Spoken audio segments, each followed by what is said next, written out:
कानून के हाथ लंबे होते हैं, ये कहावत तो हम सब ने सुनी है।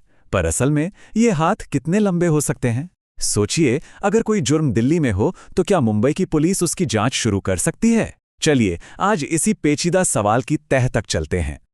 चलिए इसको एक सिंपल से एग्जाम्पल से समझते हैं। मान लीजिए कोई क्राइम हुआ है शहर ए में, तो क्या शहर बी की पुलिस आकर इसकी जांच कर सकती है?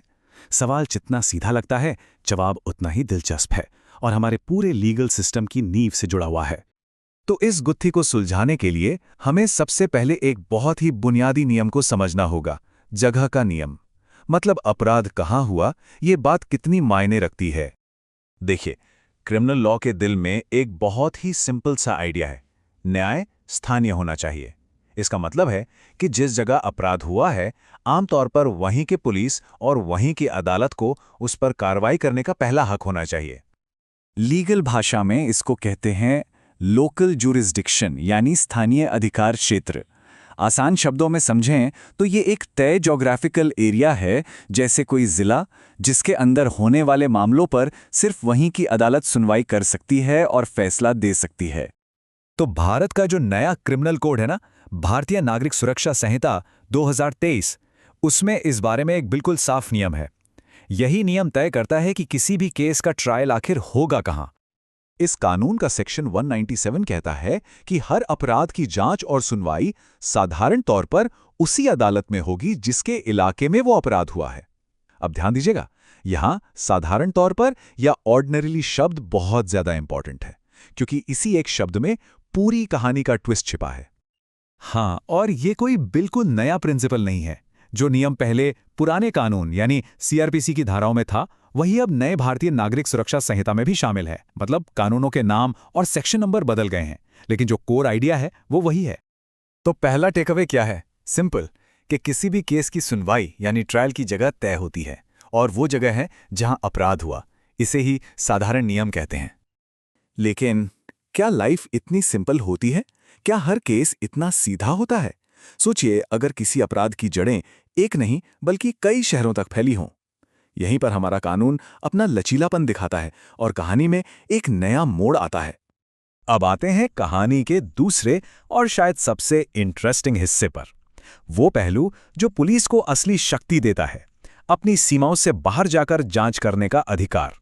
यहीं पर कानून के लंबे हाथ वाली कहावत सच होती है। तो यहां ना दो शब्दों का खेल समझना बहुत जरूरी है।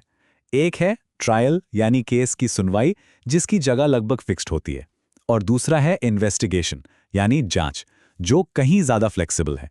कानून पुलिस को यह पावर देता है कि वो जांच के लिए अपने इलाके से बाहर भी जा सकते हैं। तो बॉटम लाइन इज, ट्रायल की जगह का नियम सख्त है, पर इन्वेस्टिगेशन का नियम फ्लेक्सिबल है। और यही फ्लेक्सिबिलिटी पुलिस को वो ताकत देती है जिससे वे किसी भी शिकायत पर बिना देर किए एक्शन शुरू कर सकते हैं, भले ही क्राइम कहीं और ही क्यों ना हुआ हो। इस पूरी कंफ्यूजन को खत्म करने के लिए एक लैंडमार्क केस आया, जिसने इस कानूनी बहस को हमेशा के लिए सुलझा दिया और पुलिस के अधिकारों को आईने की तरह साफ कर दिया। केस का नाम था सतिंदर कौर वर्सेस स्टेट, और ये मामला सीधा सुप्रीम कोर्ट तक गया और वहां से एक ऐसा फैसला आया जिसने पुलिस की जांच करने की पावर की परिभाषा ही बदल दी। और सुप्रीम कोर्ट ने जो कहा उसने सब कुछ साफ कर दिया। उन्होंने कहा कि पुलिस के पास वाइड जुरिस्डिक्शन है, मतलब जांच करने का एक बहुत बड़ा दायरा है। इसका सीधा मतलब था, अगर पुलिस को कोई शिकायत मिलती है तो वो तुरंत जांच शुरू कर सकती है। इस बात से कोई फर्क नहीं पड़ता कि अपराध असल में उनके इलाके में हुआ है या कहीं और। तो प्रैक्टिकल टर्म्स में इसका मतलब क्या हुआ? समझिए, शहर ए की पुलिस को एक शिकायत मिली। इस फैसले के बाद वो फौरन इन्वेस्टिगेशन शुरू कर सकती है। अब भले ही बाद में ये पता चले कि केस का ट्रायल तो शहर बी की अदालत में होना चाहिए, लेकिन जांच को शुरू होने से कोई नहीं रोक सकता। तो फिर इस पूरी बातचीत का निचोड़ क्या है, और ये सब जानना हमारे लिए जरूरी क्यों है? आइए इसे भी समझते हैं। देखिए, सिस्टम कैसे काम करता है। एक तरफ ट्रायल का सख्त नियम ये पक्का करता है कि किसी पर भी कहीं भी मुकदमा ना चले, जिससे एक ऑर्डर बना रहता है। दूसरी तरफ इन्वेस्टिगेशंस की आजादी पुलिस को तुरंत एक्शन लेने की ताकत देती है। और इन दोनों का मकसद एक ही है, ये पक्का करना कि कोई भी अपराधी सिर्फ शहर या राज्य की सीमा पार करके कानून से बच ना पाए। तो आखिर में हमारा कानून एक बहुत ही स्मार्ट बैलेंस बनाता है। एक तरफ ट्रायल के लिए एक तय जगह और दूसरी तरफ पुलिस की प्रैक्टिकल ज़रूरत, यानी बिना सरहदों के जांच करने की आज़ादी। आज की इस कनेक्टेड दुनिया में जहां अपराधी एक क्लिक पे सरहदें पार कर जाते हैं, वहां कानून का ये फ्लेक्सिबल होना और भी ज़्यादा ज़रूरी हो जाता है। ये हमें सोचने पे मजबूर करता है कि कैसे हमारा कानूनी सिस्टम वक्त के साथ खुद को बदल रहा है ताकि इंसाफ हमेशा एक कदम आगे रहे।